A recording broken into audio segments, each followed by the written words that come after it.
amores do quinto ano! Tudo bem com vocês? Começamos agora mais uma aula de gramática nessa linda sexta-feira, muito produtiva, com muito aprendizado, porque logo chega o final de semana pra gente descansar e afinar o instrumento, não é mesmo?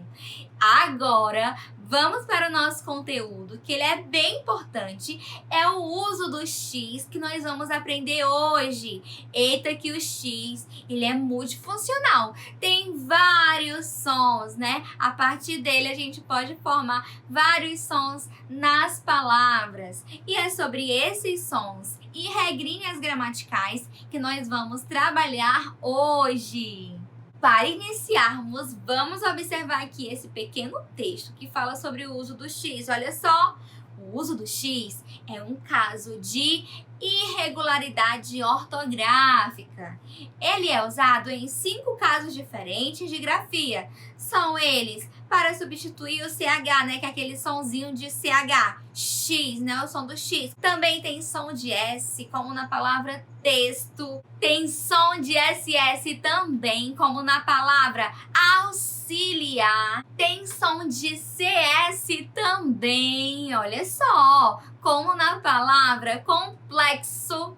Tem esse som de CS e também tem som de Z, como na palavra exagero. Então, olha que X danado, hein? Tem vários sons. E como eu falei para vocês, as regrinhas gramaticais do X, elas têm algumas contradições, algumas exceções, mas por meio da prática, a gente consegue aprender essas regras, né? Porque é preciso praticar. E é por isso que na aula de hoje eu vou demonstrar vários exemplos de palavras para que vocês se acostumem, se familiarizem e treinem também. Quem quiser pegar o caderno de língua portuguesa e ir anotando as coisas que eu coloco aqui no slide, é muito importante, gente, porque vocês não têm esse conteúdo na apostila. Eu preparei todo esse conteúdo com as dicas, com os exemplos, então vocês podem escrever para que fique, ó,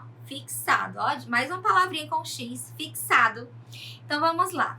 Vamos conhecer algumas palavras que têm o som, que são escritas com X, mas que tem o som de CS, que é o que, né? Que mais S, ó, QS. Né? Então assim, ó, anexo, tem esse som de Q, o Qzinho e o S. Anexo, complexo, reflexo, convexo, fluxo, flexão, reflexão, conexo, conexão, léxico, óxido, oxigênio, tóxico, toxina e axila. Vejam aí que tem esse sonzinho do C, né? Que tem um sonzinho de que e o S, né? Então, forma esse som e ele é produzido pela letra X.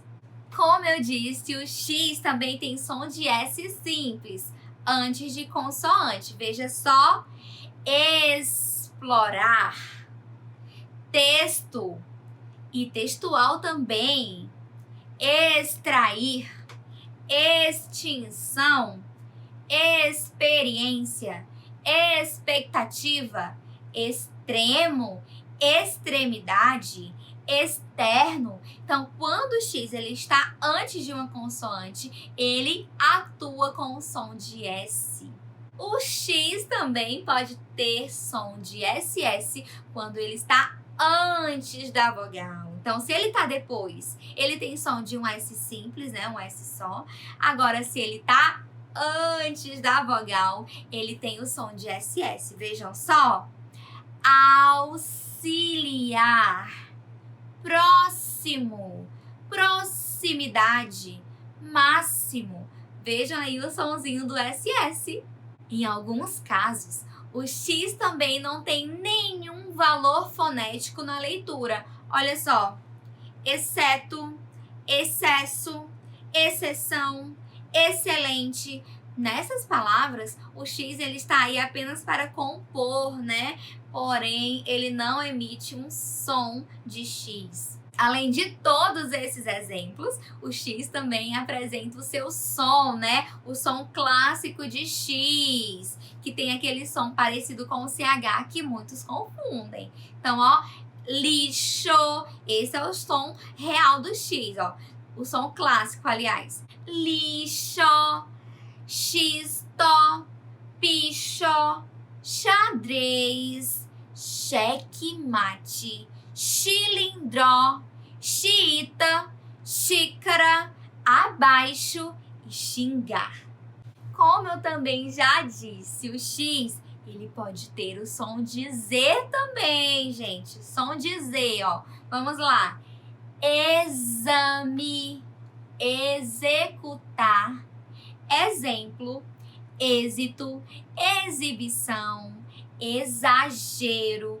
Vejam aí o sonzinho do Z. E agora, já que vocês conheceram todos esses inúmeros sons provocados pelo X, vamos agora entender um pouquinho de algumas regras para o uso deste X, tá bom? Vamos lá conhecer. O X é usado após um ditongo, né? Um ditongo é aquele encontro vocálico de duas vogais, né? Aquele encontrinho de duas vogais. Como na palavra caixa, frouxo, peixe.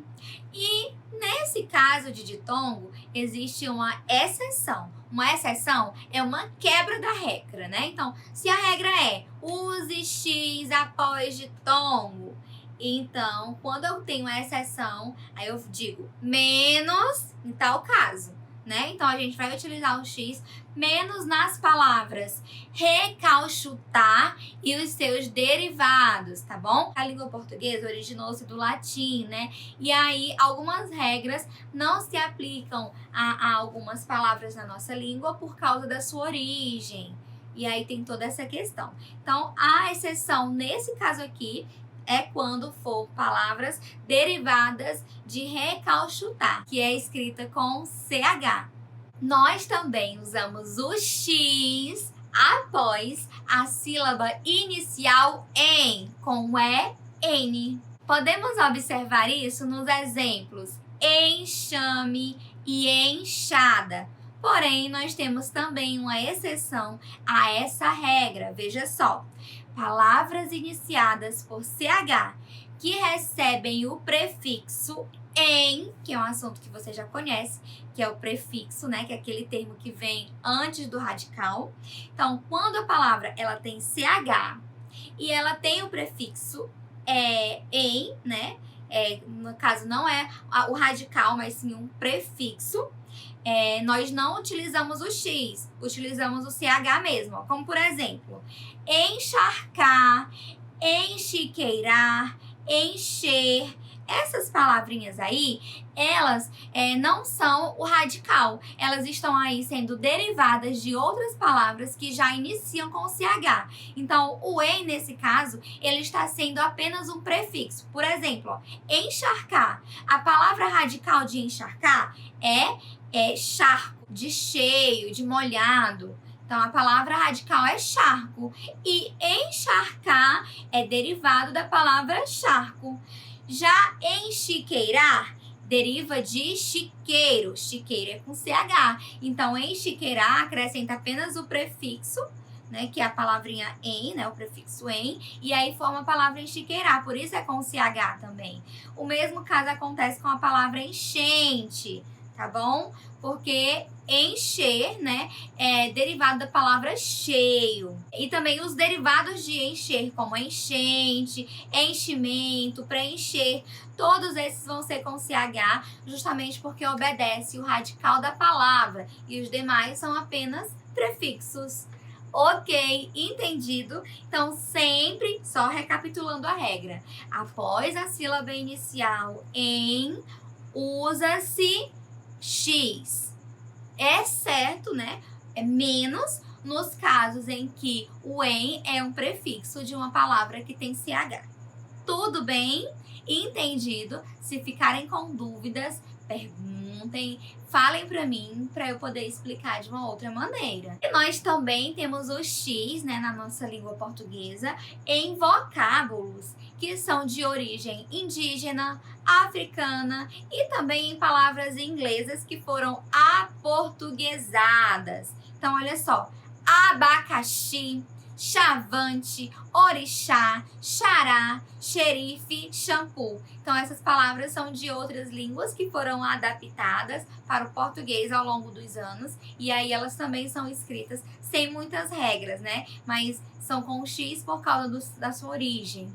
Além dessas regrinhas que a tia Dani mencionou, nós também temos o X nas seguintes palavras. É bom vocês anotarem para ir exercitando. Como eu falei para vocês, ortografia, gramática, a gente vai aprendendo com a prática, tá certo? Então, anotem aí no caderno também essas palavras. Olha só, bexiga, bruxa, coachar, faxina, graxa, lagartixa, lixa, lixo, puxar, rixa, oxalá, praxe, roxo, vexame, xadrez, xarope, xaxim, xícara, chalé, xingar, entre outras inúmeras palavras que nós temos na língua portuguesa. E é importante também mencionar que palavras de uma mesma família, elas são escritas de forma semelhante. Vejam aí o exemplo A. Fixo, fixar, fixamente, fixidez. Todas essas palavras da letra A, elas são da mesma família, né? Porque fixo origina, fixar, fixamente, fixidez, são palavras derivadas. Então, todas vão ser escritas com X. Tá certo? Se o radical é escrito com X, as derivadas são escritas com X também. Se o radical é escrito com CH, as derivadas serão escritas com CH. Exemplo B. Caixa, caixote, encaixar, caixão. Todas essas palavras aí, depois de caixa, são derivadas da palavra caixa. Na letra C, nós temos aí a palavra exato, né? Que deriva as palavras exatidão, exatamente. Então, elas vão ser todas com X, porque exato é com X. Letra D, nós temos aí excelente, excelência, excelentíssimo. Todas as palavras que derivarem de excelente serão escritas com X por causa do radical, né? E né, que é a última letrinha que nós temos aí, nós temos a palavra próximo, aproximar, também poderia ter aproximação e todas serão com X por causa do radical. Meus amores, eu sei que deu de exercitar bastante a escrita da letra X na aula de hoje, não foi? Não quero ninguém com dúvidas a partir de agora. Ok? Nossa aula termina por aqui. Tenham um ótimo final de semana. Aproveitem para afinar o instrumento, mas quem tem atividades pendentes, vamos agilizar, tá bom, meus amores? É muito importante vocês colocarem as atividades em dia, enviar as atividades diariamente, ou de 2 em 2 dias, de 3 em 3 dias, mas mandar todas as semanas para que a tia Dani possa acompanhar o desenvolvimento de vocês. Muitos beijinhos e até a próxima. Tchau, tchau!